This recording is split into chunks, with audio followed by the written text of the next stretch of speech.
Hello friends, once again welcome to Nidhi law classes. कैसे हैं आप सब लोग। आज मैं आपके लिए सीपीसी का एक और टॉपिक लेकर के आई हूं, इंटरप्लीडर सूट, जो कि है सेक्शन 88 और ऑर्डर 35।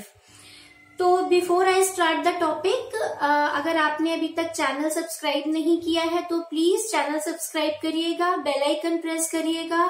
अगर आपको वीडियो पसंद आता है तो आप लाइक करिएगा, शेयर करिएगा। स्टार्ट करते हैं। इंटरप्लीडर सूट। इंटरप्लीडर सूट क्या होता है? इंटरप्लीडर सूट अपने नाम से ही थोड़ा सा समझ में आता है। इंटरप्लीडिंग, दो डिफेंडेंट्स के बीच की प्लीडिंग्स होती हैं। ये होता क्या है, मैं आपको एक एग्जांपल के थ्रू समझाती हूँ कि कोई एक पर्सन है, उसके पास कोई प्रॉपर्टी है, कोई भी मूवेबल इमूवेबल, कोई पैसा है, कोई ज्वेलरी है, कुछ भी है, और जो कि उसकी नहीं है। वो ये बात एडमिट करता है कि उसकी ये चीज नहीं है। और कोई दो लोग हैं, दो अलग अलग पार्टीज हैं जो उस प्रॉपर्टी को क्लेम कर रही है कि ये मेरा है, ये मेरा है। सेवरली क्लेम कर रही है, मतलब सेपरेटली। वो ज्वाइंट क्लेम नहीं कर रही है कि ये उन दोनों का मिलके है। वो सेपरेटली क्लेम कर रही है कि ये चीज मेरी है और दूसरी पार्टी कहती मेरी है। तो ऐसे केस में वो पर्सन क्या करेगा? जिसके पास वो प्रॉपर्टी है, वो जाएगा कोर्ट के पास और कहेगा कि ये डिसाइड कर दिया जाए कि इस प्रॉपर्टी पर किसका अधिकार है। तो वो अपना अधिकार तो क्लेम कर नहीं रहा है, वो दो लोगों के बीच में ये डिसाइड कराना चाहता है कि हु ओन्स द प्रॉपर्टी। तो इस तरीके के केस को कहते हैं इंटरप्लीडर सूट। अब इंटरप्लीडर सूट होने के लिए आपको क्या क्या जरूरी चीजें, एक तो हम सेक्शन 88 देखेंगे। आप लोग अपनी बुक्स में सेक्शन 88 देखिएगा। उसमें ये दिया हुआ है सबसे पहले कि ये किन किन चीजों के लिए हो सकता है। तो उसमें है कि किसी डेट के लिए जो वर्ड्स यूज हुए हैं, कोई डेट हो, कोई सम ऑफ मनी हो, कोई अदर थिंग हो, प्रॉपर्टी हो, मूवेबल हो या इमूवेबल हो, मतलब कि किसी भी चीज के लिए ये किया जा सकता है इंटरप्लीडर सूट। और लास्ट में एक प्रोविजन दिया है सेक्शन 88 में कि अगर कोई केस पहले से ही पेंडिंग है, कोई प्रायर केस है जो कि पेंडिंग है, जिसमें कि पार्टीज के राइट अच्छे से डिटरमिन हो सकते हैं, प्रॉपरली डिटरमिन किए जा सकते हैं, तो ऐसे केस में फर्दर इंटरप्लीडर सूट नहीं लाया जाएगा, क्योंकि एक केस पहले से ही फाइल्ड है और उस केस में सभी पार्टीज के राइट्स को डिटरमिन किया जाना है। तो फिर अलग से इंटरप्लीडर सूट नहीं लाया जाएगा। अब आ जाइएगा ऑर्डर 35 पर। ऑर्डर 35 में 6 रूल्स हैं, बहुत इजी है। सबसे पहले रूल में 3 बातें बताई गई हैं।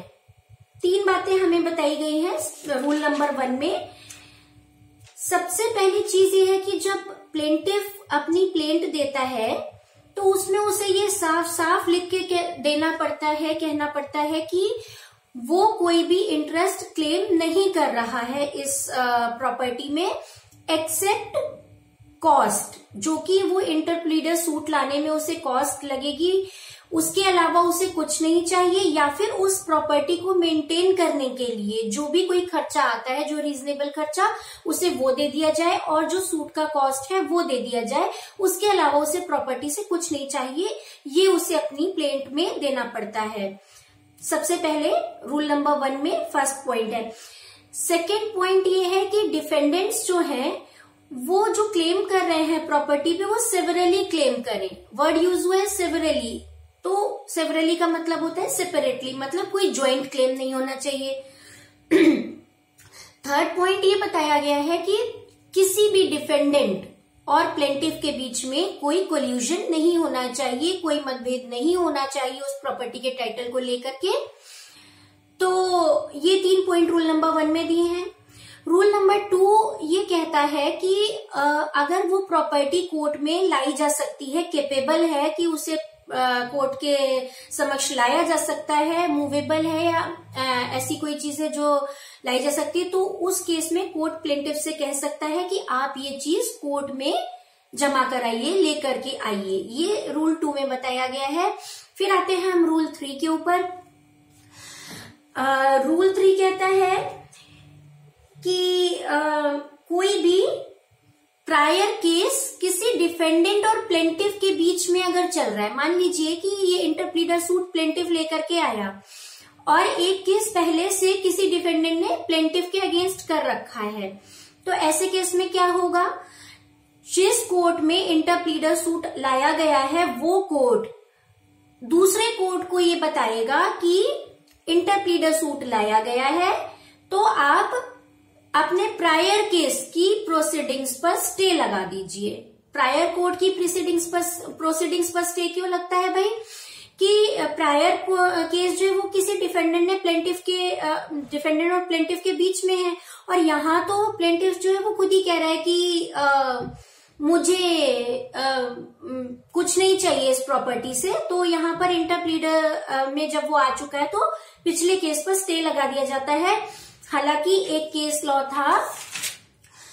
लॉ था आपका सत्यनारायण वर्सेस डिस्ट्रिक्ट जज टोंक एंड अदर्स। इसमें ये बात बताई गई कि ये जो स्टे है ये ऑटोमेटिक नहीं लगता है, ये स्टे ऑटोमेटिक नहीं होता है। इस स्टे के लिए प्लेंटिफ को अपना पक्ष रखना पड़ता है और प्राइमा फेसी उसे एस्टैब्लिश करने पड़ते हैं, अपने फैक्ट अपने फेवर में एस्टैब्लिश करने पड़ते हैं, जिससे कि प्रायर सूट जो है उसके ऊपर स्टे लग जाए। तो ये रूल 3 था।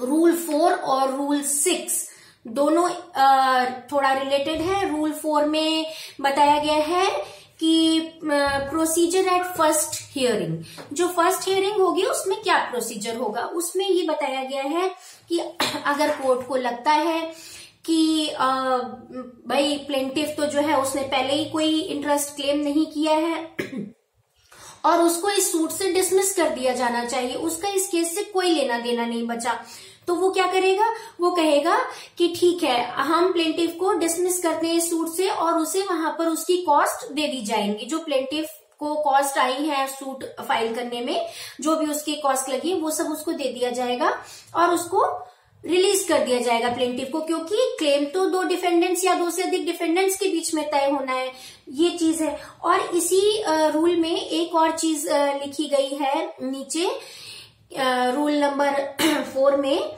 कि कोर्ट क्या कर सकता है, अच्छा या तो वो रिलीज भी कर सकता है और या तो वो अगर केस की रिक्वायरमेंट है तो लास्ट प्रोसीडिंग्स तक भी प्लेंटिफ को एज पार्टी उसमें बना के रखा जा सकता है, उसको रिलीज नहीं करेगा कोर्ट। ये कोर्ट अपने विवेकाधिकार से अपना डिसाइड करता है कि क्या करना है। अगर कोर्ट लास्ट में ये भी दिया ये चाहे कि किसी डिफेंडेंट को प्लेंटिफ बना दिया जाए, मतलब उसे लगता है कि किसी डिफेंडेंट का तो इस पे बिल्कुल राइट है ही नहीं पर उसके कब्जे में है वो प्रॉपर्टी, तो अगर कब्जे में है तो ओरिजिनल प्लेंटिफ के एडिशन में या ओरिजिनल प्लेंटिफ के बदले में वो किसी भी डिफेंडेंट को प्लेंटिफ भी बना सकता है।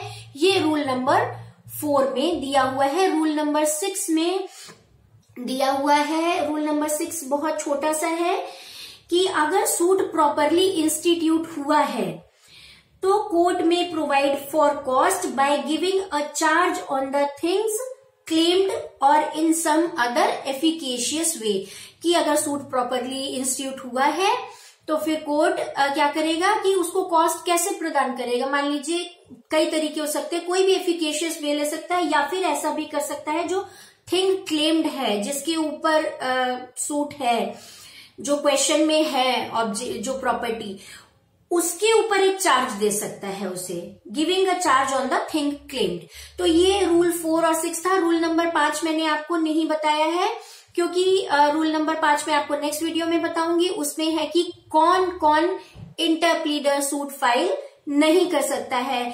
तो friends please do subscribe, like, share and press the bell icon. Thank you so much, bye bye.